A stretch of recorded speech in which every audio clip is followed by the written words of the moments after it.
Welcome friends, welcome to my YouTube channel. Now we start STA301 Statistical and the Probability.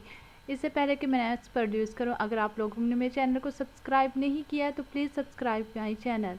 Now come to our lecture. Lecture number 32.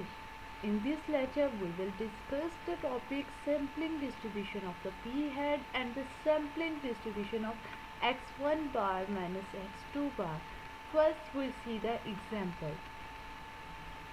Our construction company has 310 employees who have an average annual salary of 24,000.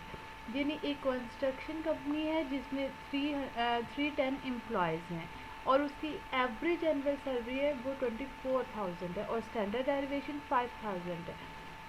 Suppose the employee of the company lunch and demand the government should institute law by whether salary should be at least 24,500. यानी वो company government से demand करती है कि उनकी जो annual salary है उसे इंक्रीज़ किया जाए. फिर गवर्नमेंट क्या डिसाइड करती है, गवर्नमेंट उन सब एम्प्लॉय में से 100 एम्प्लॉयज़ ले लेती है और चेक करती है कि वो कैसे वर्क कर रहे हैं. मतलब अगर वो गुड वर्क कर रहे हैं तो उनकी इनकम जो है वो इंक्रीज़ हो जाएगी. What is the probability in the random sampling of the 100 employee? क्या probability होगी random sampling की 100 employee के लिए? The average salary will be accepted 24,500. जो इनकी average salary accepted वो चाहते हैं वो है 24,500. सबसे पहले हमारे पास जो n है वो हमारे पास sample size n is equal to 100 और mu जो है हमारे पास वो है 24,000. First we find summation.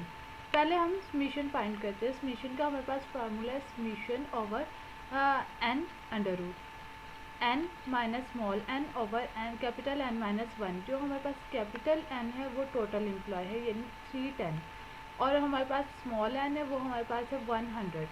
इसमें से हमने इसे लेस करना है ओवर 310 माइनस 1 और जो हमारे पास समीशन है वो हमारे पास है 5,000 और जो हमारे पास स्मॉल एन है वो 100. तो हम इसे सॉल्व करेंगे. फर्स्ट हम इसका अंडर रूट लेंगे, फिर इसे 5,000 को 10 पे डिवाइड करेंगे, फिर हम इसे सॉल्व करेंगे.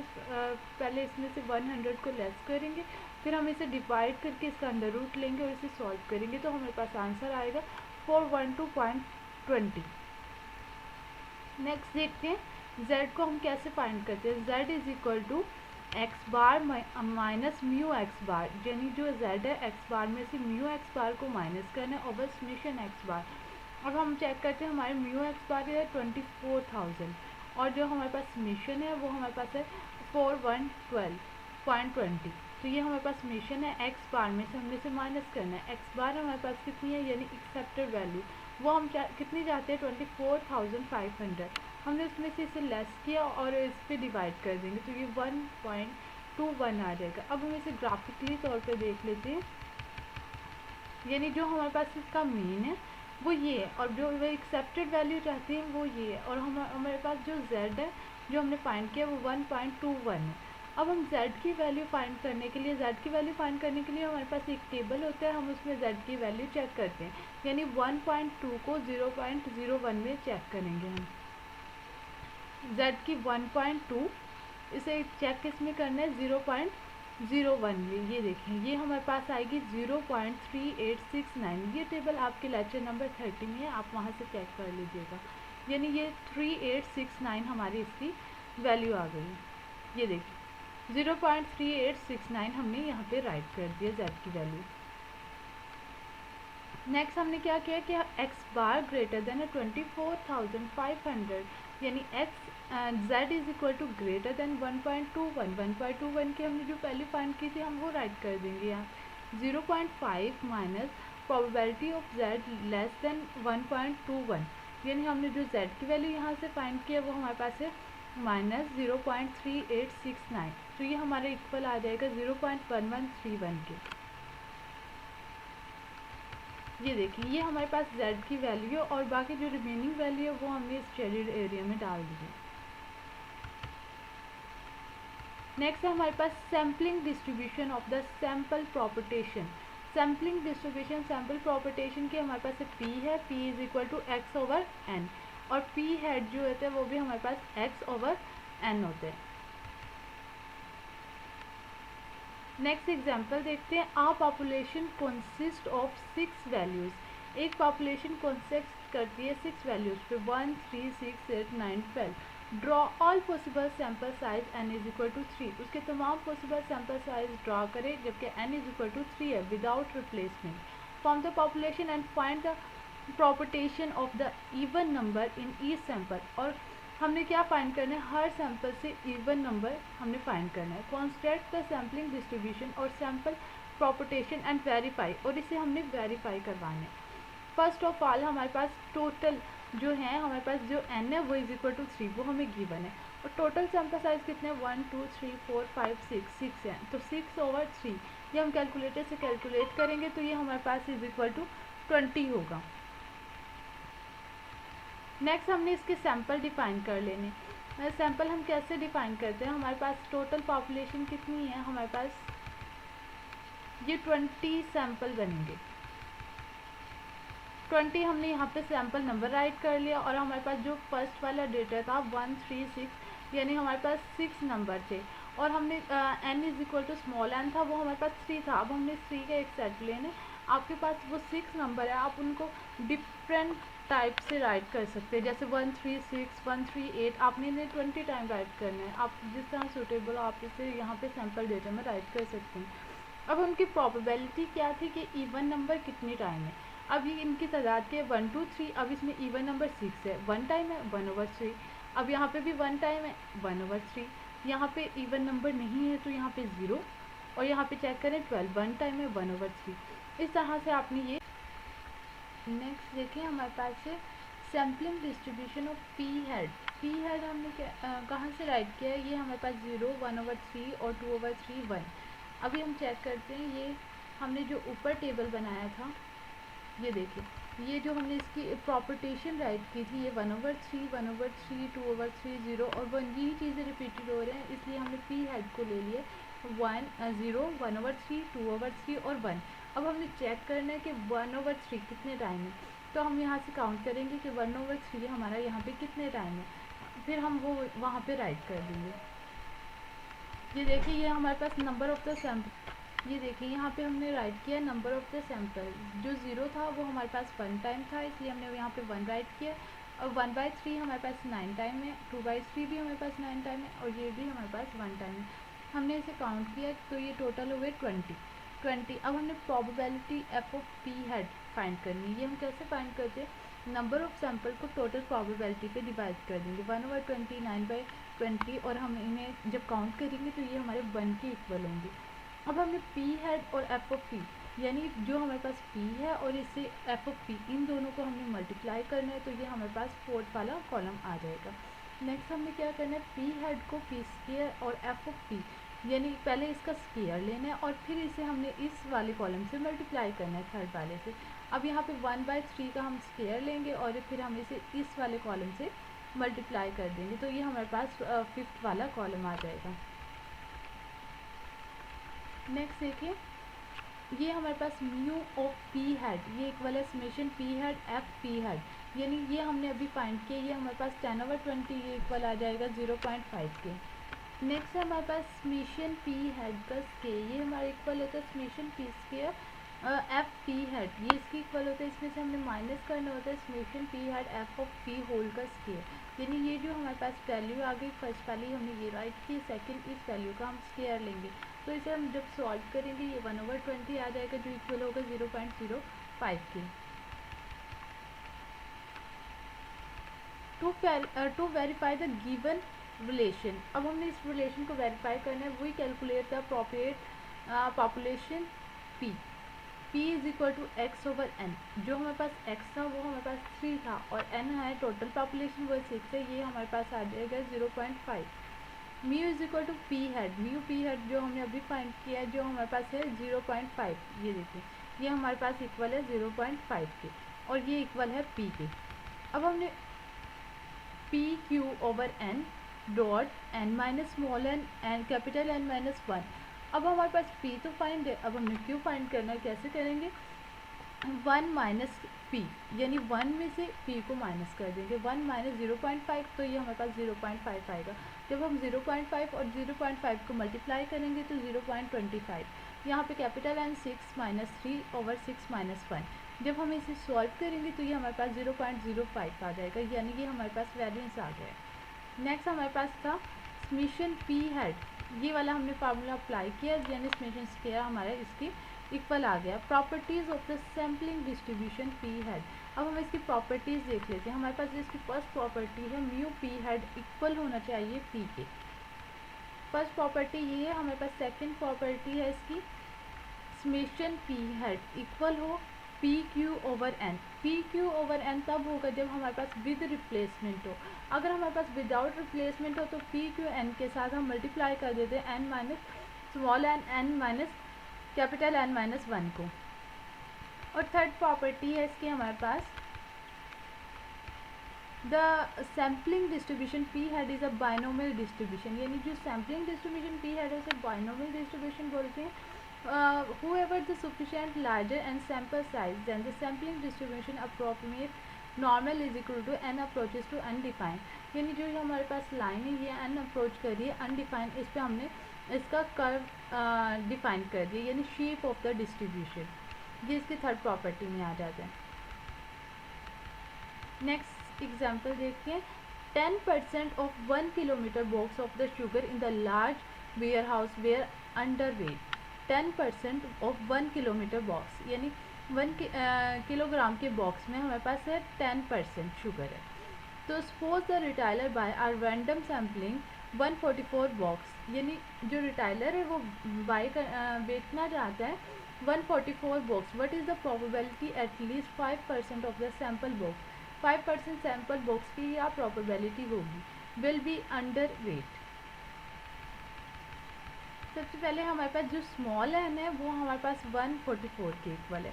म्यू जो हमारे पास है वो 10% के इक्वल, 10% को हम 10 को डिवाइड करेंगे 100 पे तो 0.10 आ जाएगा। अब हमने समेशन स्टैंडर्ड एरर फाइंड करना है। Summation P head P Q over N, P हमारे पास 0.10 है, 1 में से 0.10 को माइनस करेंगे तो क्यू आ जाएगा 0.90 डिवाइडेड बाय एन, एन है 144, इस पर हम जब डिवाइड करेंगे तो ये हमारे पास इक्वल आ जाएगा 0.025 की। नेक्स्ट हमारे पास z जो इक्वल है p minus U P head over summation of p। Summation of p हमारे पास ये इक्वल है, ये हमने फाइंड किया 0.25, p हेड हमारे पास है 1 माइनस 0.10 करना। अब जो हमारे पास उन्होंने कितने परसेंट का बोला है 5%, 5% हमारे इक्वल होगा 0.05 की।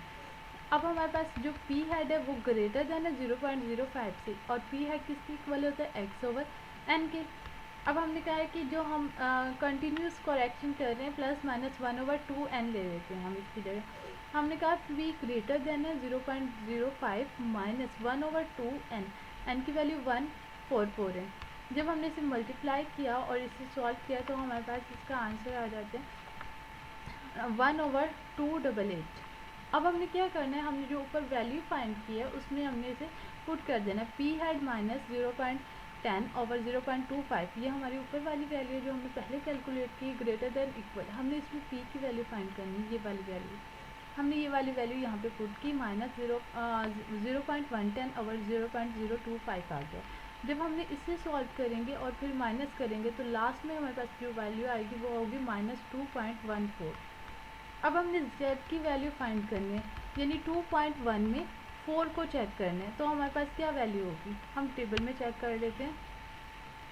2.1 में हमने 4 को चेक करना है, ये हमारे पास 2.1 है और ये हमारे पास 4 आ गया 0.4838, ये हमारे पास इसकी आ जाएगी 0.4838। तो हमने इसे 0.4838 प्लस 0.5 कर दिया, ये हमारे पास इक्वल आ जाएगी 0.938 की। नेक्स्ट हम इसे ग्राफिकली भी देख लेते हैं। ये हमारे पास 0.4838 ये हमारे पास आ जाती है z की वैल्यू, और ये हमारे पास है 0.5, यानी जो हमें टोटल फाइंड करना था 0.5 होल का।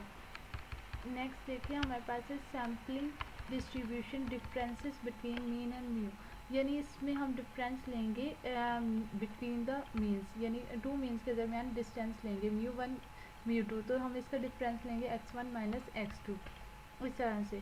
नेक्स्ट हमारे पास एग्जांपल है, हम एग्जांपल देखते हैं। Draw all the possible random sampling of size n1, यानी जो हमारे पास n1 है वो 2 है with replacement. Form of finite population consist, जो हमारे पास फाइनाइट पॉपुलेशन है वो कॉन्सिस्ट कर रही है 4 6, तो यहाँ पे 8 भी आएगा, 4 6 and 8 similarly. Draw all the possible random sampling n is equal to 2 with replacement form the another finite population, और दूसरी जो फाइनाइट पॉपुलेशन है वो 1 2 3 है। Find the possible differences between the sample mean and to population, to population के sample mean में difference बताने हैं। फिर construct the sampling distribution x1 minus x2 and compute the mean and variance, mean and variance compute करना, और third हमने इसे verify करवाना है। तो सबसे पहले हम देख लेते हैं, सबसे पहले हम सैम्पल लेते हैं। हमारे पास टोटल सैम्पल है 1 2 3, दोनों की हमारे पास 3 है, 3 रेज टू पावर 2, यानी n इज इक्वल टू 2 है, तो ये 9 हमारे पास आ जाएंगे सैम्पल नंबर, ये 9 हमारे पास सैम्पल नंबर्स आ गए। पहले में हमारे पास है 4 6 एंड 8, आपने अपनी मर्जी से इन्हें तरतीब दे देनी है 4 6 एंड 8, हमने 4 4 दे दी, 4 6 4 8 6 4 6 6, इस तरह से आपने 9 सैम्पल ये बना लेने। फिर आपने क्या करना है, अपने एक्स बार फाइंड करना है। एक्स बार कैसे फाइंड करते हैं, इन दोनों का मिड पॉइंट लेते हैं, 4 + 4 डिवाइडेड बाई 2 4 आ जाएगा, 4 + 6 डिवाइडेड बाई 2 5 आ जाएगा। इस तरह से आपने इन दोनों को ऐड करने और 2 पे डिवाइड करने, तो आपका एक्स बार 1 आ जाएगा। सेकंड हमारे पास वही 9 सैम्पल है, सेकंड में हमारे पास ही 1 2 3, अब हमने 1 2 3 की सैम्पलिंग कर लेनी है यहाँ पे, और फिर x2 बार फाइंड करना है। x2 बार भी सेम वैसे ही फाइंड करना है, 1 + 1 डिवाइडेड बाई 2, तो ये 1 आ जाएगा, 1 + 2 डिवाइडेड बाई 2, तो ये 1.5, तो हमने इस तरह से ये फाइंड कर लेना है। Since there are 9 sample from the first population, पहली पॉपुलेशन में हमारे पास 9 सैम्पल है, as well as 9 from the second, और 9 है सेकंड में, hence there are 81 possible sample. जब हम 9 मल्टीप्लाई बाई 9 करेंगे तो ये हमारे पास 81 पॉसिबल सैम्पल्स आ जाएंगे x1 बार की, x2 बार की। नेक्स्ट हम टेबल में 81 पॉसिबल सैम्पल रिप्रेजेंट किए हैं, ये देखिए इस तरह से। फिर हमने क्या करना है, sample distribution x1 minus x2, x1 minus x2 ले लेनी है, ये हमारे पास आ जाएगी x1 माइनस x2, 0 1 से हमारे पास स्टार्ट है, और ये हमारे पास टोटल 7 तक आ। फिर नेक्स्ट हमने क्या करना है, हमने इसे 12 फॉर्म में राइट कर लिया, ये 1 है 1 2 5 को हम राइट करते हैं 4 लगा के क्रॉस, इस तरह से। ये हमारे पास फ्रीक्वेंसी एफ है। फ्रीक्वेंसी हम कैसे फाइंड करते हैं, हम ऊपर टेबल में चेक करेंगे 0 1 कितने टाइम है, 1 टाइम है तो हम यहाँ 1 राइट करेंगे, 1 5 कितने टाइम है, 2 टाइम है तो हम यहाँ पे 2 राइट करेंगे। इस तरह से हम ये सारे वहाँ से चेक करके हमने ये फ्रीक्वेंसी यहाँ पे राइट कर लेनी। फिर हमने probability x1 minus x2 F of D, यानी हमारे पास इसकी टोटल फ्रीक्वेंसी कितनी है, हमने उससे टोटल है 81, हमने फ्रीक्वेंसी को टोटल फ्रीक्वेंसी पे डिवाइड करेंगे तो ये हमारे पास एफ ऑफ डी आ जाएगा। फिर हमने डी और एफ ऑफ डी फाइंड करने, ये हमारे पास डी है, इसे हमने मल्टीप्लाई करना है इस वाले एफ ऑफ डी वाले कॉलम से, इस कॉलम से। जब हम इससे मल्टीप्लाई करेंगे तो ये हमारे पास एक और न्यू कॉलम आएगा डी एफ ऑफ डी। फिर सेकंड में हमने क्या करना है, इसका हमने स्केयर लेना है पहले, फिर इससे मल्टीप्लाई करना है, तो ये हमारे पास लास्ट वन वाला कॉलम आ जाएगा।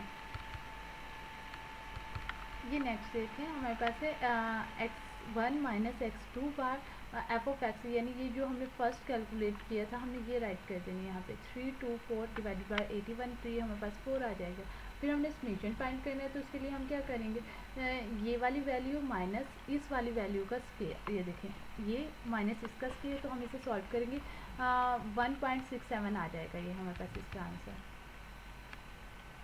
अब हमने क्या फाइंड करना था, μ1, हमारी टोटल पॉपुलेशन कितनी थी 4 6 एंड 8, हमने और हमारे पास जो इनकी तादाद देखे 1 2 3 3 है ना, तो हमने इसे 3 पे डिवाइड कर दिया, हमने इसे ऐड किया 4 6 10 10 और 18 डिवाइडेड बाय 3, तो ये हमारे पास 6 आ गया। समेशन 1 कैसे फाइंड करते, यानी हमारे पास म्यू जो फर्स्ट वाली वैल्यू है उसमें से 6 को माइनस कर देना और उनका स्केयर ले लेना, 4 माइनस 6 माइनस 6 और 8 माइनस 6 और इनका स्केयर लेके उसे हम 3 पे डिवाइड करेंगे, तो ये हमारे पास आ जाएगा 8/3।